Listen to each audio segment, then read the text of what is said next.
Attitude's how you feel. First of all, we're affected by what we know. Second, we're affected by how we feel about what we know. The emotional part now. This is a major part of the 5 pieces. How I feel. Now, there's a lot of different ways to feel. Here's one. If this is all they pay, I'm not coming early and I'm not staying late on the job. Right? We call that one way to feel. Isn't that a selection process? If this is all they pay, I'm not coming early and I'm not staying late. We call that your choice of attitude. Now, do you think that attitude, if you kept it for the next 5 years, would greatly affect your fortunes? The answer is, of course. You cannot escape the accumulated effect of the selection of your attitude. You can't escape it. So one of the major things to check is, how do I feel? And am I on track or off track with my attitude? Now, attitude's not that easy to fix. It's not that easy to get information. It's hard to look up attitude in the Yellow Pages. If you could put your car in the shop and go next door and get your attitude tuned, wouldn't that be nice, right? But where do you go? How do we engage in the kind of philosophical thinking that will refine our attitude to give us a chance for future fortune rather than what will be missing in the future? So this is big, attitude. Here's another attitude. No matter what they pay, I always come early and I always stay late to invest in my own future. We call that another attitude about the same job. Now, why would one person have one attitude, another person have another attitude? We call that mysteries of the mind. Right? I don't know. Everybody has to choose for themselves. Everybody has to decide by education. Now, if you didn't know what the consequences were going to be, it could be very easy to choose the wrong attitude and not discipline yourself to the right attitude. So a big portion of our life is affected by how we feel. Let me give you just a quick list about the feelings that affect our lives. Number 1, it's how you feel about the past.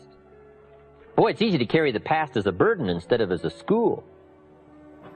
It's easy to let the past overwhelm you instead of let the past instruct you.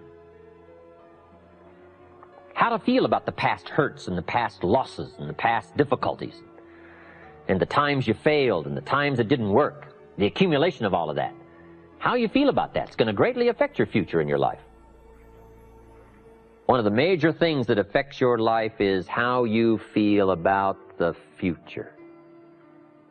Our life is affected by 2 major things. One is price and the other is promise. And it's not that easy to pay the price if you can't see the promise.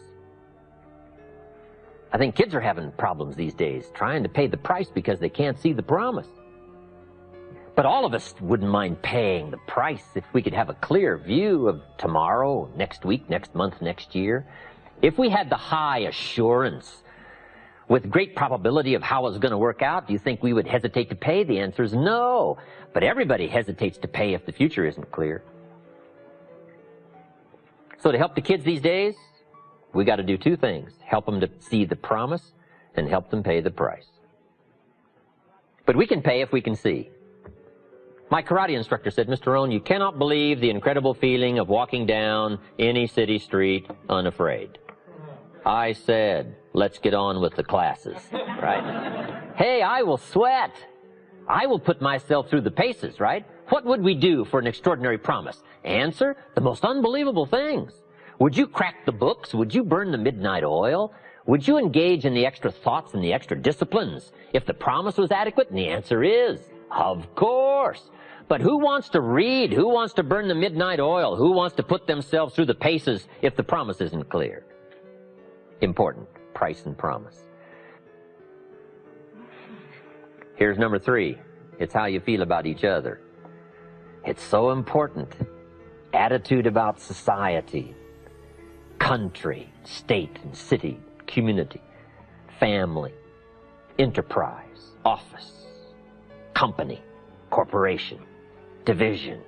It's so important to have a unique understanding about other human beings and what makes a good life, what constitutes a good life. How you feel about each other. I've got a good phrase for you. You can't succeed by yourself. So to have a unique, refined sense of appreciation for each other is prerequisite. It takes each other to build a society. It takes all of us to build a country, to build a nation. It takes all of us to build a community. Key phrase, you can't succeed by yourself. I gave a speech not long ago to the Rotary Club of Culver City, California, and I was unusually affected by the Pledge of Allegiance that day. Big, strong voices. It's a big, strong club. And it was going through my mind the next few days, the Pledge of Allegiance. And the more I thought about it, the more I thought, what an important key document, right? The Pledge of Allegiance. And so I started writing, and I wrote a discourse on the Pledge of Allegiance. I took each key word and did a little summary for our Tape of the Month Club. Wow, the Pledge of Allegiance is unique. It starts with I and ends with all. The pledge starts with I and ends with all. It takes all of us to make any one of us successful. And a unique, refined appreciation of the all of us is what makes the I of us do much better. That appreciation of society. It takes all of us to make a market. We need each other's ideas and inspiration. And once you have that sense of appreciation of the all of us, now you and your place and your possibilities and your opportunities now start to really soar when you understand how important it is within the framework of the all of us. So you can't succeed by yourself. It's hard to find a rich hermit. Right? Now, here's the big biggie.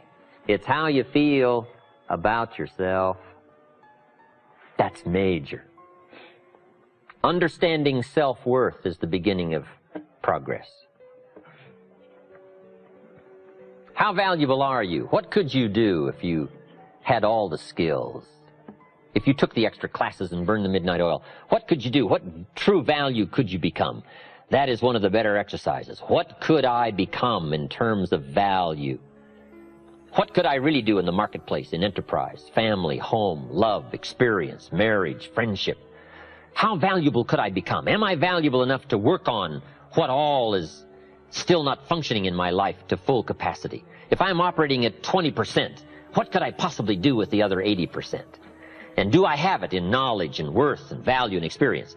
Once you start understanding this part of you, understanding how valuable you are, it is a whole new experience, understanding self-worth. So attitude plays a big, major part in how our life works out.